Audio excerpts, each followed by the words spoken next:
বিএনপির চেয়ারপারসন যখন অসুস্থ, আগামী নির্বাচনে কতটা পড়বে তার প্রভাব, এমন প্রশ্ন যখন ঘুরপাক খাচ্ছে, ঠিক তখনই ত্রয়োদশ জাতীয় সংসদ নির্বাচন কার্যক্রম স্থগিত চেয়ে রিট করেছেন এক আইনজীবী।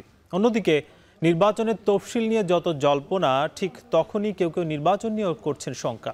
এমন বাস্তবতায় আজকের ভোটের ট্রেনের আলোচনার বিষয় রিট তফসিল শঙ্কা। পুরো আয়োজনে আপনার সঙ্গে থাকবো নাজমুস সাকিব। নির্বাচন নিয়ে কোনো যদির মধ্যে থাকতে চায় না অন্তর্বর্তী সরকার, এমনটা জানিয়েছেন প্রেস সচিব শফিকুল আলম। নির্বাচন নিয়ে আজ আর কি কথা আছে, শুরুতেই সেটি দেখে আসবো। আমরা যদির মধ্যে থাকতে চাই না। ইনশাল্লাহ 15 ফেব্রুয়ারির মধ্যে ইলেকশন হবে। জাতীয় পার্টি যদি ইলেকশন করতে চায় সেটা তাদের ইচ্ছা, বাট আমরা সবসময় বলবো, এটাই ইতিহাস বলবে, জাতীয় পার্টি স্বৈরাচারের ভয়ঙ্কর রকমের বড় রকমের দোষর ছিল। আমরা এমন একটা বাংলাদেশ চাই, যেই বাংলাদেশে এদেশের সরকার প্রধানকে বুলেট প্রুফ গাড়ির ভিতরে ঢুকে চড়তে হবে না। হাঁটবে, রিক্সায় চড়বে, পাবলিক ট্রান্সপোর্টে উঠবে, যখন যেখানে যেটা মানায় সেইভাবে চলাফেরা করবে। যারা প্রতিটা মুহূর্ত নির্বাচন করছে, এখন তারা নির্বাচনের ব্যাপার চুপ হয়ে নির্বাচনকে পিছানোর ষড়যন্ত্র করছে। যেহেতু একটি গুরুত্বপূর্ণ রাজনৈতিক দল এর প্রধান, তার একটা অসুস্থতার কথা আছে, তাদের সাথে তাদের অভ্যন্তরীণ পরিস্থিতি সেটাও যাতে বিবেচনা নেয়, যাতে তফসিল ঘোষণার পরে সবাই নির্বাচনী যাত্রায় নির্বাচনী কার্যক্রমে আমরা শুরু করতে পারি আর কি। দর্শক, আজ রিট তফসিল শঙ্কা শিরোনামের যে আলোচনা, সেটাকে সম্প্রসারিত করতে ভোটের ট্রেনের স্টুডিওতে যুক্ত আছেন রাজনীতি বিশ্লেষক রেজাউল করিম রনি। রনি, আপনাকে স্বাগত জানাচ্ছি ভোটের ট্রেনে। আমরা শুরুতে একটু জানতে চাই যে একটি মর্মান্তিক যেহেতু অবস্থা চলছে, বেগম খালেদা যে অসুস্থ, এবং আমরা দেখছিলাম কিন্তু যে চরমোনাইয়ের যিনি পীর, তিনি কিন্তু বলছিলেন যে একটি দল বারবার নির্বাচন চাচ্ছিলেন, তারা এখন চুপসে গেছেন, তারা নির্বাচনটা আড়ালে আসলে চাচ্ছেন না। এটাই কি আসলে মনে হচ্ছে খালেদা জিয়ার অসুস্থতাকে ঘিরে? না, একদমই।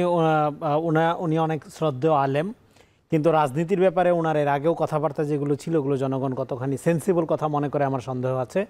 এবং এই কথাটা যে সত্য না, তার প্রমাণ হলো একদিকে বেগম খালেদা জিয়া চূড়ান্ত রকম অসুস্থ, খুবই সংকটাপন্ন অবস্থায় আছে, এবং এটা অনেক দিন যাবতীয় আছেন উনি।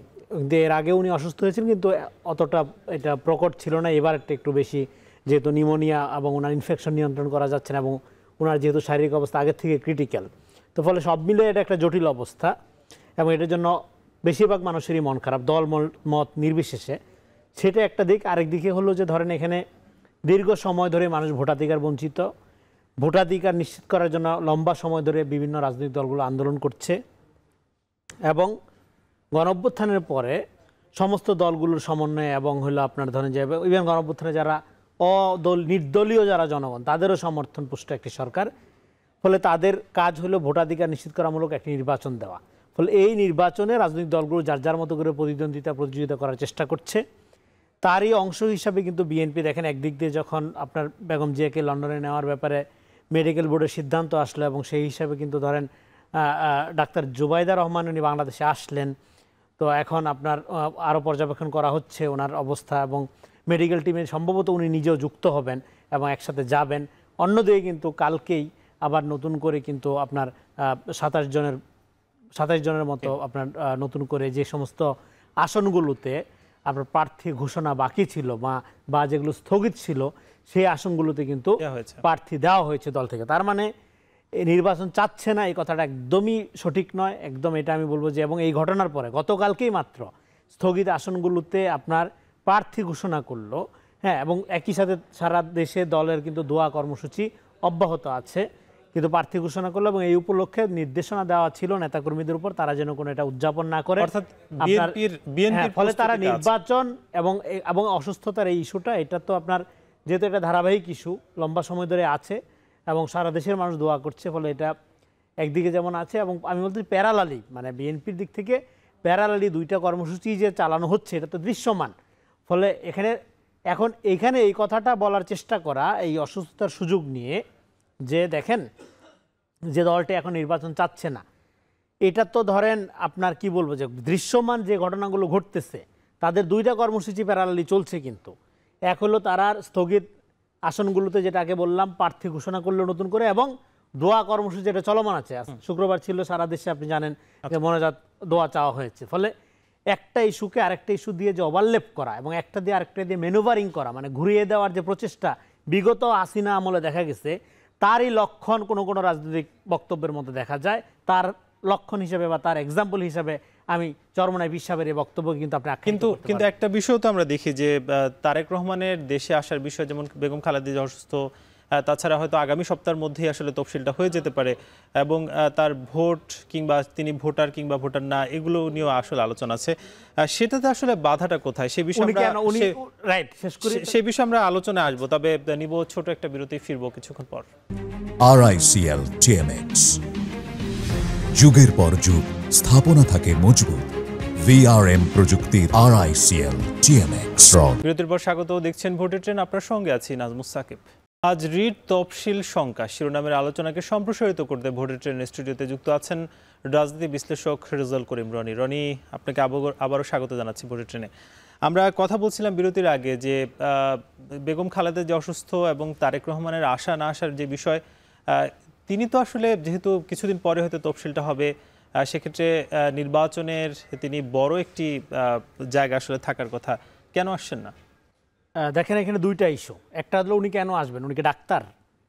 উনি আসে তো ওনার মার চিকিৎসা করবেন না, যার আসা দরকার সে তো আসছে, মানে ওনার স্ত্রী যিনি ডাক্তার, যিনি রিয়েলি মেডিকেল নির্বাচনের পার্টটা তো আছে। হ্যাঁ, তার মানে নির্বাচনের পার্ট আসলে ওনার তো আসার কথা ছিল 6 তারিখে, আসলে ভালো হইতো। কিন্তু 6 তারিখে উনি কেন আসলো না সেটা আমি অনেকভাবে বোঝার চেষ্টা করছি। আমার একটা বড় প্রশ্ন ছিল। পরে আমি দেখলাম এবং উনি যে আসে না, এটা ওনার সবচেয়ে ওয়াইজ ডিসিশন। বিএনপি যতগুলো ভালো সিদ্ধান্ত নিচ্ছে, যদিও এটাকে সবাই সোশ্যাল মিডিয়াতে দেখবেন যে বিশাল সমালোচনার জায়গা তৈরি করা হচ্ছে, তো আমি মনে করি বিএনপির এই পর্যন্ত যতগুলো সিদ্ধান্ত হয়েছে, সবচেয়ে শ্রেষ্ঠতম সিদ্ধান্ত যদি বলেন, মানে 4-5টা সিদ্ধান্তের মধ্যে আগায় থাকবে তারেক রহমানের এই মুহূর্তে দেশে না ফেরাটা। কেন? কারণ হলো তারেক রহমান যদি এখানে দেশে থাকতেন, এবং তাহলে ক্ষমতার দুইটা প্যারালাল ভর কেন্দ্র তৈরি হইতো। আমরা জানি বাংলাদেশের সব কিছুতেই প্রফেশনালিজমের ঘাটতি আছে, এবং যেহেতু এটা একটা পলিটিক্যাল গভর্নমেন্ট না, কেয়ারটেকার গভর্নমেন্ট, তো সবাই ধরে নিত যে নেক্সট কামিং পাওয়ার কে, তার দিকে ঝুঁকে পড়তো। ফলে প্রশাসন বলেন, ব্যুরোক্রেসি বলেন, সব কিছুর একটা বিএনপিময় অবস্থা তৈরি হইতো। এখন এই অবস্থাটাতে আপনার গভর্নমেন্ট ফাংশন করা ডিফিকাল্ট হয়ে যেত। এমন একদিকে ডক্টর ইউনূস, আরেকদিকে তারেক রহমান, এবং ডক্টর ইউনূস অন্তর্বর্তীকালীন ক্ষণস্থায়ী। ফলে ইস্টাবলিশমেন্ট সবসময় ঝুঁকে থাকতো বিএনপির দিকে, তারেক রহমানের দিকে। ফলে আপনার এদিকে আর নেতাকর্মীদের তো ধরেন অবস্থা আছে। ফলে সব মিলে এখানে যে ক্ষমতার যে ভারসাম্য, সেটা চরমভাবে লঙ্ঘন হইতো। ফলে তার দেশে না ফেরাটা ডক্টর ইউনূসের এই গভর্নমেন্টকে স্বস্তি দেওয়ার জন্য সবচেয়ে একটা বড় সিদ্ধান্ত ছিল, 1 নাম্বার। 2 নাম্বার হলো, তাহলে এখন আসতে হবে কেন? এখন আসার ক্ষেত্রে তাহলে পলিটিক্যালি এই অবস্থায় এড়ানোর পরে তার আসাটা নির্বাচন নিশ্চিত করে আসলে যেটা হবে, তার আগমনকে কেন্দ্র করে নেতাকর্মী থেকে শুরু করে তার সমর্থক সমানদের মধ্যে যে নতুন যে উচ্ছ্বাস, সেই উচ্ছ্বাসটা রাজনৈতিকভাবে তার ভোটের ক্ষেত্রে অনেকখানি কাজে লাগবে। তো ফলে তার আসাটা ডেফিনেটলি আপনি পলিটিক্যালি সাধারণ কাণ্ডজ্ঞানের দিক থেকে যদি আপনি চিন্তা করেন, ডেফিনেটলি এটা তফসিলের পরে আসাটা বেটার। কারণ তখন ডক্টর ইউনূস আসলে ক্ষমতায় থাকবে না, তখন ক্ষমতায় থাকবে নির্বাচনকালীন। কিন্তু তিনি যেমন একটি স্ট্যাটাস দিয়ে জানাচ্ছিলেন শুধুমাত্র নিজের ইচ্ছার উপরেই সব নির্ভর করছে না, এটা আসলে তাহলে ইচ্ছাটা কাদের? হ্যাঁ, এই যে পারিপার্শ্বিক, এখন এই একটা সংগঠন, তো তাহলে নিজে এইভাবে যদি চললে, ধরেন আমার মা অসুস্থ, আমার তো অবশ্যই যাইতে মন চাচ্ছে, কিন্তু অ্যাট দ্য সেম টাইম তো সে পলিটিক্যাল লিডার। তাহলে ডাক্তারদের সাথে পরামর্শ করে দেখা গেল যে হ্যাঁ, যদি ওনাকে চিকিৎসার জন্য লন্ডনে নিয়ে যাওয়া সম্ভব হয়, এবং সেখানে লন্ডনে থেকে বিভিন্ন হাসপাতাল বা এই বিদেশি যে বোর্ডগুলো আছে সেগুলোর সাথে সমন্বয়ের সুবিধা বরং তার ওখানে থেকে কাজ করা। আর উনি এখানে আসলে যেটা হবে, লাখ লাখ নেতাকর্মী আইসা ঝাঁপাইয়া পড়বে, তো সেখানে এগুলো সামলাবে না, মায়ের চিকিৎসা দেখবে না, দিক দিয়ে সরকারের ভারসাম্যের ব্যাপারটাতে দেখবে। ফলে সব মিলে তার এই মুহূর্তে না আসাটা সবচেয়ে বেশ সিদ্ধান্ত। সন্তান হিসাবে তো আসতে মন চাইবেই। ফলে সেক্ষেত্রে আপনি যে প্রশ্নটা করলেন, তখনই সে এই কথাটা লিখলো যে এই একক সিদ্ধান্তের ব্যাপার না। এটা একটা বিষয়ে বলতে চাই, যেমন এনসিপির নাহিদ ইসলাম, তিনি কিন্তু কয়েকদিন ধরে বলছেন এবং আজকেও ঠিক কিছুক্ষণ আগে বলেছেন যে রাজনৈতিক সংকট যেটা তৈরি হয়েছে সেটা কাটিয়ে তফসিলটা ঘোষণা করা উচিত। সেটা কি হওয়া উচিত? না, এটা বলতে পারে। এখন দেখা গেল রাজনৈতিক সংকট যাদের, ধরেন বিএনপির, তাদের মানে দলীয় প্রধান দেশনেত্রী বেগম খালেদা জিয়া, উনি অসুস্থ এবং উনি এখন দেশের অভিভাবক এবং জাতীয় সার্বভৌমত্বের প্রতীকে পরিণত হয়েছেন। তো এটা বিএনপি যদি মনে না করে, অন্য দল থেকে আপনার মনে করাটা তো এটা ওয়েলকামিং না। আপনার কথাটা কি বিএনপি ওয়েলকাম করবে? বিএনপি তো ওয়েলকাম বিএনপি তো নির্বাচনের কথা, হ্যাঁ নির্বাচনের কথা বলছে, এবং তার প্রায়োরিটির মধ্যে খালেদা জিয়ার অসুস্থতা এই প্রায়োরিটি নাই, ডেফিনেটলি আছে। তো ফলে এইটা আমি মনে করি নাহিদ ইসলাম এটা কেন, এটা তার পলিটিক্যাল অবস্থান থেকে বলেছেন, কিন্তু নাহিদ ইসলাম হোক বা এর আগে জামাতের লোকজনও বলেছেন, হ্যাঁ, বা অন্য দল থেকেও বলা হচ্ছে, নানাভাবে বলা হচ্ছে, কিন্তু নির্বাচন যত এখানে পেছাবে তত আপনার সংকট ঘনীভূত হবে নানা দিক থেকে নানাভাবে, সেটা সরকার খুব ভালো মতো বুঝতে পারছেন। ফলে নির্বাচনের বিরুদ্ধে বা নির্বাচনকে ক্ষতিগ্রস্ত করার দিকে যেই দলে অবস্থান নেবে তারা রাজনৈতিকভাবে ক্ষতিগ্রস্ত হবে। হ্যাঁ, নাহিদ ইসলামের কথাটার মধ্যে এটা ছিল যে সেই দল যদি মনে করে, মানে বিএনপির দিক থেকে কথা বলা দরকার, আমার ধারণা এটা বিএনপি তো ওয়েলকাম জানাচ্ছে, বিএনপি তো তফসিলের জন্য অপেক্ষা করছে। BNP at the same time এখানে দেখেন শুধু খালেদা জিয়া না, লক্ষ লক্ষ নেতাকর্মীদের ধরেন মামলা হামলা অসুস্থতা এগুলো আছে কিন্তু, হ্যাঁ, আর অন্যান্য বিএনপি অনেক সিনিয়র নেতাদের শারীরিক অবস্থা। এর বাইরেও আমরা দেখছি যেমন সাম্প্রতিককালে একটি রিটও হয়েছে আদালতে যে ত্রয়োদশ জাতীয় সংসদ নির্বাচনের সকল কার্যক্রম স্থগিত হচ্ছে। সেই রিটের পর আসলে নানা ধরনের কি সংশয় কিংবা না, সেই রিটের 2 পয়সার ভ্যালু থাকবে না। কেননা এক সেকেন্ড বললি, এই যে দলটি রিট করেছে যারা, তারা 24-এর ইলেকশনে অংশগ্রহণ করেছিল শেখ হাসিনার অধীনে, যেটা ডামি নির্বাচন হিসেবে খ্যাত। ফলে তারা 24-এর নির্বাচনে অংশগ্রহণ করাটা তাদের জন্য বৈধ, আর এখন যে রিট করতেছে এই জন্য বরং তাদের আইনের আওতায় আনা। এই বিষয়ে আমরা আরো আলোচনা করব, তবে তার আগে নিব ছোট একটা বিরতি, ফিরছি কিছুক্ষণ। আবারও স্বাগত, আপনারা দেখছেন ভোটের ট্রেন, আপনার সঙ্গে আছি নাজমুস সাকিব। আজ আমরা আলোচনা করছি রিট তফসিল ও সংখ্যা নিয়ে। শিরোনামের আলোচনাকে সম্প্রসারিত করতে ভোটের ট্রেনের স্টুডিওতে যুক্ত হয়েছেন রেজাউল করিম রনি। রনি, আবারও স্বাগত জানাচ্ছি। আমরা আলোচনা করছিলাম যে ত্রয়োদশ জাতীয় সংসদ নির্বাচনের সেটাকে স্থগিতর জন্য একটি রিট করা হয়েছে, এবং এর বাইরেও কি যেমন রাজনৈতিক দলগুলো আমরা দেখেছি যে যেমন এনসিপির বিষয়ে আলোচনা করলাম, এছাড়াও নানা ধরনের কথাবার্তা শোনা যাচ্ছে, সেক্ষেত্রে কি নির্বাচন নিয়ে আসলে কোনো সংশয় তৈরি হচ্ছে? দেখেন, নির্বাচন নিয়ে সংশয়ের ব্যাপারটা বেশ পুরনো। এখানে আপনার নির্বাচন চায় না কারা? এই যে দলটি রিট করলেন একটু আগে যেটা বললাম, তারা 24 সালের মতো একটা ডামি নির্বাচনে অংশগ্রহণ করলেন, যে নির্বাচন সারা বাংলাদেশের মানুষ বর্জন করলো, একটা ভোটারবিহীন নির্বাচন হলো। সেই নির্বাচনের অংশগ্রহণকারী দল আপনার আজকে যখন একটা 17 বছর পরে মানুষ ভোট দেওয়ার জন্য উদ্গ্রীব, হ্যাঁ, এখানে ভোটাধিকার নিশ্চিত করার জন্য লম্বা সময়ের ফাইটের কারণেই আজকে এত জীবনের বিনিময়ে আজকে এরকম একটা অবস্থা তৈরি হলো। তো সেইখানে আইসা তারা যা রিট করতে পারছে, এটাকে যদি আপনি মত প্রকাশের স্বাধীনতা বলেন, এটাকে যদি আপনি সহনশীলতা বলেন, এটা অন্যায়। হ্যাঁ, এই ধরনের যেটা বিশৃঙ্খলাতে উস্কে দেয়, যেটা গণতন্ত্র হরণ করার পথকে আইনিভাবে আপনার পরিপুষ্ট করার সুযোগ করে দেয়, সে ধরনের সুযোগ কারো থাকা উচিত না। ফলে আমি মনে করি অতি দ্রুত এদের পেছনে কারা, এই ধরনের প্রক্সি অনেক রাজনৈতিক সংগঠন আছে যারা বেসিক্যালি এখানে রাজনীতিকে প্রতিবন্ধকতা তৈরি করার জন্য, দেশকে রাজনীতিহীন করার জন্য কাজ করে, কিন্তু নিজের একটা রাজনৈতিক দল আকারে আবার জনগণকে পরিচয় দেয়। সো এই ধরনের প্রক্সি, ছদ্ম গণবিরোধী রাজনৈতিক দল যেগুলো আছে, যারা জনস্বার্থের বিরুদ্ধে গিয়ে রাজনীতি করে এবং এই ধরনের কাজের জন্য আইনকে ব্যবহার করে, আদালতকে ব্যবহার করে, তাদের ব্যাপারে রাজনৈতিক দল এবং দেশপ্রেমিক জনগণ এবং সরকারকে আমি বলবো যে উদ্যোগ নেওয়া দরকার, খতিয়ে দেখা দরকার তারা কেন এরকম একটি, হ্যাঁ, আপনার যেখানে দীর্ঘ সময় ধরে এখানে নির্বাচন এবং ভোটাধিকারের জন্য আন্দোলন চলছে, সেখানে এই নির্বাচন স্থগিত চেয়ে, হ্যাঁ, এই ধরনের রিট করার এই যে দৃষ্টতা জন আকাঙ্ক্ষার বিরুদ্ধে গিয়ে এটা তদন্ত করা দরকার, এটা মানুষকে, হ্যাঁ, অবহিত করা দরকার যে এদের পিছনে কী আছে, কী উদ্দেশ্য আছে। কারণ এই মুহূর্তে আমাদের, হ্যাঁ, চিহ্নিত শত্রু রাষ্ট্র এবং পতিত ফ্যাসিস্ট ছাড়া বাংলাদেশে কেউ ইলেকশন চায় না, এটা মনে হয় না। হ্যাঁ, অনেক দলের আপত্তি আছে, এনসিপি, জামাত, তারা বিভিন্ন পয়েন্টে বিভিন্ন জায়গায় আপত্তি তোলেন, কিন্তু ইলেকশন বিরোধী অবস্থান স্পষ্ট করে। কিন্তু আমরা তো দেখেছি যেমন বিগত 3টি নির্বাচন যদি আমরা ধরে নিই, সেগুলো নিয়ে নানা প্রশ্ন আছে, কিন্তু এই 3টি নির্বাচন যারা আসলে বাস্তবায়ন করেছে তাদের অধিকাংশের হাত ধরেই কিন্তু আবার 26-এর যে নির্বাচন, এটা কি আসলে আমরা আসলেই সেই প্রশাসন দিয়ে একটি সুষ্ঠু নির্বাচন করতে পারবো কিনা, সেই প্রশ্নটা থাকবে। তবে তার আগে নিব ছোট একটা বিরতি, ফিরবো কিছুক্ষণ পর। বিরতির পর স্বাগত, দেখছেন ভোটের ট্রেন। আমরা রিট, তফসিল ও সংখ্যা শিরোনামে আলোচনা করছি। আমাদের সঙ্গে যুক্ত আছেন রেজাউল করিম রনি, রাজনৈতিক বিশ্লেষক।